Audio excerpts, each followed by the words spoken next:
أعوذ بالله من الشيطان الرجيم بسم الله الرحمن الرحيم Assalamu alaikum.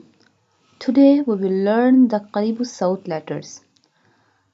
First of all, what is qareeb-us-saoot letters? The letters that sound somewhat similar are qareeb-us-saoot letters. We are already familiar to the qareeb-us-saoot letters. Today we learn from here. First of all, the first letter is ha. Ha similar to the ha. Ha and ha. The qareeb-us-saoot letters have sound similar, but the pronunciation are totally different. First letter is ha. Ha. Ha pronounced from the bottom part of the throat. Ha.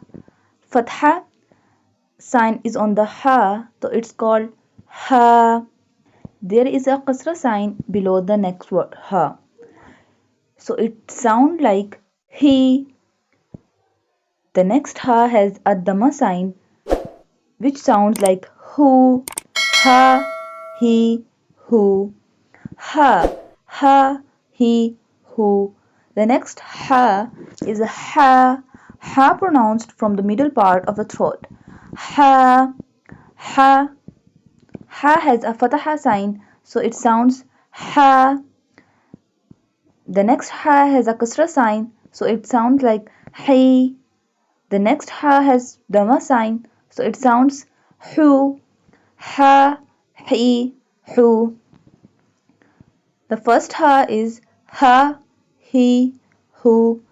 The next ha, ha. Ha and ha are the qareeb-us-saoot to each other because the both ha have somewhat similar sound. Ha and ha. The next line is hamza. It's called hamza, and when the fatha sign is on the hamza, it sounds like a. When kasra sign below the hamza, it sounds like e. And when the ma sign, it sounds like u. A, e, u. The similar letter of hamza is ayn. Ayn. The pronunciation of hamza and ayn are totally different from each other, but the sound of hamza and ayn are somewhat similar. The sound of ayn is a, I, u, a, I, u. The pronunciation of the ayn is from the middle part of the throat, and the pronunciation of hamza is from the bottom part of throat. So their pronunciation are different from each other, but their sounds are somewhat similar.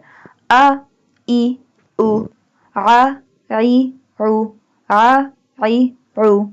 Today this lesson is enough. Now we will meet in the next lesson. Allah Hafiz.